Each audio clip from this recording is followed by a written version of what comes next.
नमस्कार. शर्वरी ऐश्वर्याला म्हणत असते, ऐश्वर्या, खरंच आता माझा तुझ्यावरती विश्वास बसला. तेव्हा ऐश्वर्या बोलते, पण शर्वरी, हे जे काही केलंयस ना, ते खूपच भयानक आहे. तेव्हा शर्वरी बोलते, मी काय केलं? मी तर काहीच केलं नाही. जे काही करायचं होतं ते तू केलंस. आता थोड्याच वेळात आपल्याला खबर लागेल जानकी रणदिवे अपघातात गेली म्हणून.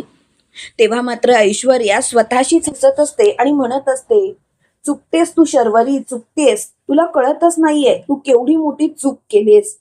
पण आता मात्र तू अशी काही पेचात अडकलेस ना, की लवकरच तुझी वाट लागणार आहे. तेवढ्यात मात्र राहुल बोलतो, शर्वरी, हे सर्व करायची गरज काय होती? का हे सर्व केलंस? त्यावेळेला शर्वरी बोलते, राहुल प्लीज, आता उगाचच गोष्टी ताणू नकोस आणि प्लीज मला हा आनंद उपभोगू देत. तेव्हा मात्र ऐश्वर्या बोलते, हे बघा, मी तुम्हाला खूप वेळा सांगण्याचा प्रयत्न केलाय. तो तो जो ऋषिकेश आहे ना, तो शांत नाहीये बसणार. तो काहीही करू शकतो आणि तेव्हा मात्र तुमची वाट लागेल. तेव्हा लगेच शर्वरी बोलते, तू आमची वाट लागेल का म्हणतेस? आम्ही तर काहीच केलं नाही. जे काही करायचं होतं ना, ते तूच केलंयस ऐश्वर्या. तेव्हा मात्र ऐश्वर्या बोलते, मला माहिती होतं शर्वरी, हे सर्व तू माझ्यावरतीच ढकलशील. म्हणूनच मी सगळं काही रेकॉर्ड करून ठेवलंय आणि आता सगळं काही मी ऋषिकेशला ऐकवणार. हे सर्व तू मला करायला सांगितलंस असं मी सगळ्यांसमोर सिद्ध करणार. आणि ऐश्वर्या तिथून निघून गेलेली असते. त्यावेळेला राहुल शर्वरीला बोलतो, तू काय डोक्यावर पडलेस का? अगं, तुला कळतंय का तू काय केलंयस ते? अगं, त्या ऐश्वर्यावरती विश्वास ठेवून स्वतःची माती करून घेतलीयस. तेव्हा शर्वरी खूपच घाबरते आणि मोठ्याने बोलते, ऐश्वर्या थांब. ऐश्वर्या, अगं रागाच्या भरात कशाला कोणताही निर्णय घेतेस? प्लीज जरा शांत बसशील का? तेव्हा ऐश्वर्या बोलते, शर्वरी, माझ्यावरती जो आवाज चढवलास ना, तसा आवाज पुन्हा चढवायचा नाही. नाहीतर तुझी वाट लावायला मी मागे पुढे पाहणार नाही. तेव्हा मात्र शर्वरी बोलते, अगं बाई, चुकलं माझं, मला माफ कर. पण प्लीज प्लीज असा गैरसमज करून घेऊ नकोस. तेव्हा मात्र शर्वरी असं बोलताच ऐश्वर्या बोलते, हे बघ, मला सुद्धा त्या जानकीला संपवायचंच होतं. मी ते सर्व केलं, पण उगाचच आपल्या दोघींचीही नावं आपण घेऊया नको ना. तेव्हा लगेच मोठ्यानी शर्वरी बोलते, चालेल. इकडे अवंतिका खूपच विचार करत असते. ती म्हणत असते, जानकी वहिनी बऱ्या असतील ना? शर्वरी वंशंनी जे काही ठरवलंय ते खूपच भयानक आहे. आणि आता मात्र मी शर्वरी वंशंना जाब विचारणारच. आजपर्यंत मी शांत होते, पण आता नाही. आता शर्वरी वंश तुम्हाला उत्तर हे द्यावंच लागणार. इकडे मात्र सुमित्रा ऋषिकेशला म्हणत असते, ऋषिकेश, आज माझा जीव खूपच घाबरतोय. तेव्हा लगेच ऋषिकेश म्हणतो, आई आई तू शांत हो, की आपण डॉक्टरांकडे जाऊन येऊया. तेव्हा सुमित्रा बोलते, नाही ऋषिकेश, डॉक्टरांकडे जायची गरजच नाही. ऋषिकेश, मला खूपच भीती वाटतेय. तेव्हा मात्र ऋषिकेश खूपच चिडलेला असतो आणि मोठ्याने बोलतो, आई आई तू काय एवढी घाबरतेस आणि कशासाठी? आम्ही सर्वजण आहोत ना. प्लीज तू घाबरू नकोस. तेवढ्यात मात्र अवंतिका तिथे आलेली असते आणि अवंतिका बोलते, ऋषिकेश दादा, आईंचं मन घाबरतंय ना, ते अगदी योग्य आहे. कारण आता आपल्या घरावरती संकट येणार आहे. तेव्हा मात्र ऋषिकेश बोलतो, अवंतिका काय झालं? सुमित्रा लगेच घाबरत बोलते, संकट? कोणतं संकट? त्यावेळेला लगेच ऋषिकेश बोलतो, अवंतिका बोलशील का?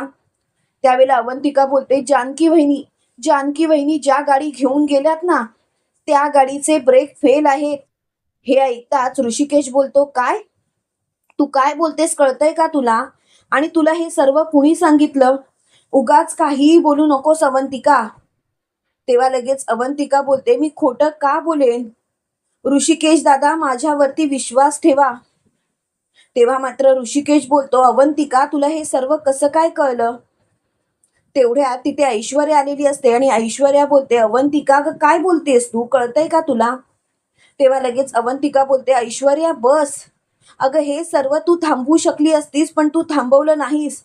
का तू असं वागलीस? तेव्हा लगेच ऐश्वर्या बोलते, अवंतिका शांत हो. उगाच रागाच्या भरात कोणतेही निर्णय घेऊ नकोस अवंतिका. स्वतःला शांत कर. तेव्हा मात्र अवंतिका बोलते, नाही, आतापर्यंत मी शांत होते, पण आता मात्र मी शांत नसणार आहे. कितीही काही झालं तरी सुद्धा आता मी या सगळ्याची वाट लावणारच. आणि त्याच वेळेला ऋषिकेशला फोन आलेला असतो.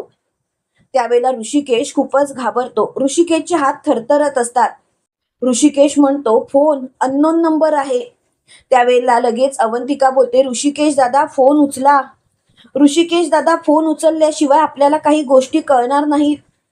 ऋषिकेश फोन उचलतो आणि स्पीकरवर टाकतो.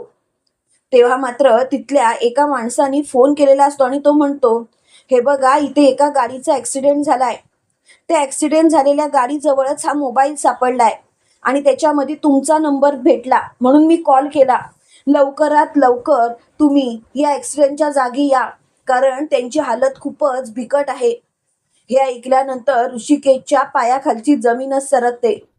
ऐश्वर्या स्वतःशीच बोलते, मला माहिती आहे ऋषिकेश दादा, अवंतिका तुम्हाला आता त्रास होईल, पण हा त्रास तुम्हाला सहन करावाच लागेल.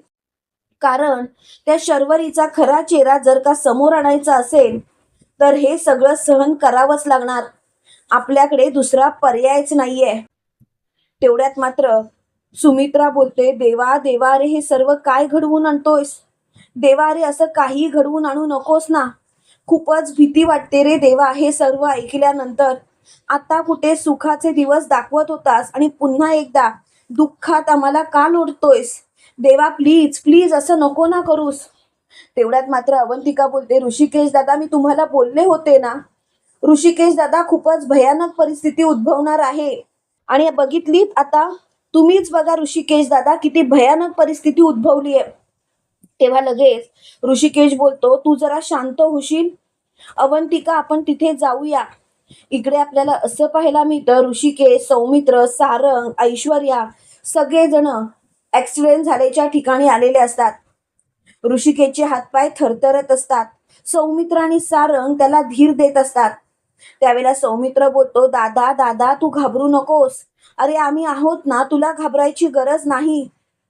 तेव्हा मात्र ऋषिकेश खूपच घाबरलेला असतो आणि तो बोलतो, सौमित्र सौमित्र मी नाही बघू शकत. सौमित्र ही गाडी तर आपलीच आहे आणि जानकीच या गाडीतून आली आहे.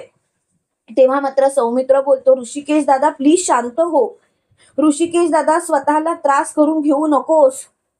तेव्हा मात्र ऋषिकेश बोलतो, सौमित्र मी नाही पाहू शकत. त्यावेळेला सौमित्र बोलतो, दादा तू थांब. आणि लगेच सौमित्र तिथे जातो आणि ती बॉडी बघतो. तेव्हा मात्र ती बॉडी खूप जळालेली असते. हे पाहून मात्र सौमित्राला खूप मोठा धक्काच बसलेला असतो. सौमित्र मोठ्याने ओरडतो, जानकी वहिनी. तेव्हा मात्र ऋषिकेश हादरतो आणि ओक्साबोक्शी रडायची सुरुवात करतो. त्यावेळेला त्याला काय करावं तेच कळत नसतं. त्यावेळेला अवंतिका ऐश्वर्याला बोलते, ऐश्वर्या हे सर्व तू थांबवू शकली असतीस, पण तू मात्र हे सर्व थांबवलंच नाहीस. ऐश्वर्या तू जे काही केलंस ना ते चुकीचं केलंस आणि त्यासाठी मी तुला माफ करणार नाही. ऐश्वर्या हे सर्व थांबव. तेव्हा मात्र ऐश्वर्या बोलते, अवंतिका तू जरा शांत होशील का? अगं तुला जे वाटतंय ना तसं काही नाहीये. अवंतिका प्लीज स्वतःला शांत कर. तेव्हा मात्र अवंतिका बोलते, हे बघ अगं, जानकी वहिनींची बॉडी बघितलीस का? ओळखण्यासारखी सुद्धा नाहीये. तेव्हा लगेच ऐश्वर्या बोलते, नाहीये ना ओळखण्यासारखी, मग का स्वतःला त्रास करून घेतेस तू? प्लीज स्वतःला त्रास करून घेऊ नकोस, तू 2 जीवांची आहेस. तेव्हा लगेच अवंतिका बोलते, ऐश्वर्या तुझ्यामुळे जर का माझ्या जानकी वहिनीच्या केसाला सुद्धा धक्का लागला ना तर बघ. त्यावेळेला लगेच ऋषिकेश बोलतो, अवंतिका ही बॉडी जानकीचीच आहे. हे ऐकल्यानंतर अवंतिका सुद्धा रडायला लागते. इकडे ऋषिकेशने घरी फोन केलेला असतो आणि सांगितलेलं असतं की बॉडी ओळखण्यासारखी सुद्धा राहिली नाही, खूपच जळालेली बॉडी आहे. हे ऐकल्यानंतर शर्वरीला खूप आनंद होतो. शर्वरी लगेच रडायची नाटकं करते. त्यावेळेला सुमित्रा तिला मिठी मारत बोलते, शर्वरी शांत हो. अगं कळतंय बाळा, जानकी वहिनी तुझी खूपच लाडाची होती, पण आता ती या जगात नाहीये. हे बघ शर्वरी, उगाच आता रडू नकोस. त्यावेळेला लगेच ऋषिकेश बोलतो, शरयू शरयू शांत हो. जानकीला तिचं कुटुंब रडलेलं आवडत नाही, माहिती आहे ना. त्यावेळेला लगेच शर्वरी बोलते, हो हो दादा, मला माहिती आहे. पण दादा, कितीही काही झालं तरी जानकी वहिनी आपल्यात राहिली नाही, हे दुःख आता मला सहनच होत नाहीये. तेव्हा लगेच ऐश्वर्या बोलते, शर्वरी शांत हो शांत. त्यावेळेला अवंतिका बोलते, तुझी ही नाटकं आहेत ना शर्वरी, ती सगळी बंद कर. जानकी वहिनींचा जीव घेण्याचा प्लॅन तुझाच होता. तूच हे सर्व रचलं होतंस ना. आणि आता मुद्दामून नाटकं करतेस. अगं किती खालच्या थराला जाणार आहेस. त्यावेळेला मात्र शर्वरी खूपच घाबरलेली असते. ती लगेच रडत रडत बोलते, अवंतिका अवंतिका, अगं काय बोलतेस तू. अगं माझ्या मनात सुद्धा असं नाही. मला मान्य आहे मी खूपच विचित्र वागत असेल, म्हणून काय मी हे सर्व करेन का. अवंतिका प्लीज. त्यावेळेला मात्र अवंतिका फोन कट करते आणि ऋषिकेशला बोलते, ऋषिकेश दादा, जानकी वहिनीवरती जर का विश्वास ठेवला असता तर आज ही वेळ आलीच नसती. ऋषिकेश दादा, हे सर्व तुमच्यामुळे झालंय. तुम्ही जानकी वहिनीला जर का वेळच्या वेळी साथ दिली असती तर त्या शर्वरीचा खरा चेहरा सर्वांसमोर आला असता. तेव्हा मात्र ऋषिकेश बोलतो, तू खरंच काय बोलतेस ना ते मला समजत नाहीये, पण प्लीज स्वतःला शांत कर. तेव्हा मात्र अवंतिका बोलते, शांत राहायचे दिवस संपले. आजपर्यंत डोळ्याला दिसत होतं पण मन मात्र मान्य करत नव्हतं. पण आता मात्र जे काही झालंय ना ते मनाने सुद्धा मान्य केलंय आणि डोळ्याने तर अगदी तंतोतंत बघितलंय. त्यामुळे मी आता शांत बसणार नाही. माझ्या जानकी वहिनीला त्रास देणाऱ्या प्रत्येकाला मी धडा शिकवणार. त्यांच्या आत्म्याला मी शांती मिळू देणार. तेव्हा मात्र ऋषिकेश बोलतो, अवंतिका अवंतिका ग शांत हो. तेव्हा मात्र ऐश्वर्या अवंतिकाला बाजूला घेते आणि अवंतिकाला बोलते, तू एवढी हायपर का होतेस. त्यावेळेला लगेच अवंतिका बोलते, मग काय करू. बोल ना, काय करू अशी तुझी इच्छा आहे. अगं हे सर्व जे काही झालंय ना ते सर्व तुझ्यामुळे. आणि तू तू आता सगळं काहीच नाही असं वागतेस. अगं जरा तरी विचार कर ना तुझ्या वागण्याचा. तेव्हा मात्र मोठ्याने ऐश्वर्या बोलते, तू जरा शांत बसशील. तेव्हा लगेच अवंतिका बोलते, ऐश्वर्या शांत बसायचंय तर तू बस, मला शांत बसायला लावू नकोस. आणखीन एक गोष्ट शेवटची सांगते ऐश्वर्या, हे सर्व इथल्या इथे थांबव, नाही तर तुझ्याच अंगाशी येईल. तेव्हा मात्र ऐश्वर्याला खूपच राग आलेला असतो. इकडे सगळेजण घरी आलेले असतात. त्यावेळेला सुमित्रा म्हणते, माझी जानकी कुठे आहे. त्यावेळेला लगेच ऋषिकेश बोलतो, बॉडी देण्यात आली नाही. बॉडी खूपच जळालेली आहे आणि ती घरात आणण्यात काही अर्थ नाहीये आई. तेव्हा मात्र सुमित्रा बोलते, याचा अर्थ शेवटच्या क्षणी सुद्धा मी माझ्या जानकीला पाहू शकले नाही. याच्यापेक्षा दुर्दैव काय. तेव्हा लगेच शर्वरी बोलते, आई आई शांत हो. आई कशाला उगाच असा विचार करतेस. आई प्लीज स्वतःला शांत करशील का. तेव्हा लगेच सुमित्रा बोलते, शर्वरी तुला वाटत असेल ग मी शांत राहावं, पण एवढं सोपं नाहीये. अगं मी माझ्या मुलीला गमावलंय. मान्य आहे ती माझी सून आहे, तरी सुद्धा मी तिला गमावलंय. याचं दुःख काय आहे ना माझ्या मनात ते तुझ्याजवळ मी व्यक्त नाही करू शकत. तेव्हा मात्र शर्वरी बोलते, आई मला कळतंय. जानकी वहिनी जरी तुझी सून असली तरी सुद्धा तू तिला मुलीसारखं प्रेम केलंयस. तिला जणू तू आईच्या मायेनंच जवळ घेतलंयस. मला सगळं कळतंय ग, पण प्लीज प्लीज आई, आता मात्र तू स्वतःला शांत करशील का. कारण तुझ्या अशा वागण्याचा त्रास तू स्वतःलाच करून घेशील. तेव्हा मात्र लगेच सुमित्रा बोलते, शर्वरी अगं माझ्या जानकीला नेण्यापेक्षा जर का मला नेलं असतं तर बरं झालं असतं. शर्वरी मला खूपच वाईट वाटतंय. असं वाटतंय की आता सगळं काही संपलं. जानकी नाही तर या घराला घर पण नाही.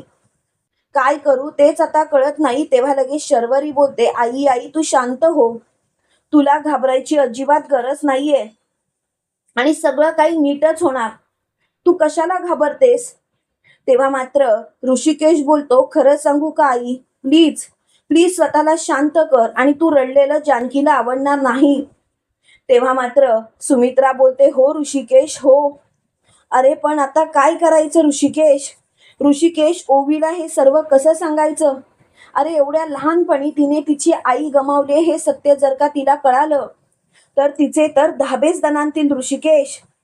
तेव्हा लगेच ऋषिकेश बोलतो, आई ओवीची काळजी तू करू नकोस, ओवीला मी समजावेन आणि तसंही ती समजून घेईलच, कारण जानकीची मुलगी आहे ती, जानकीचे संस्कार आहेत तिच्यावरती, त्यामुळे ती समजून घेणारच, तुला काळजी करायची गरज नाही.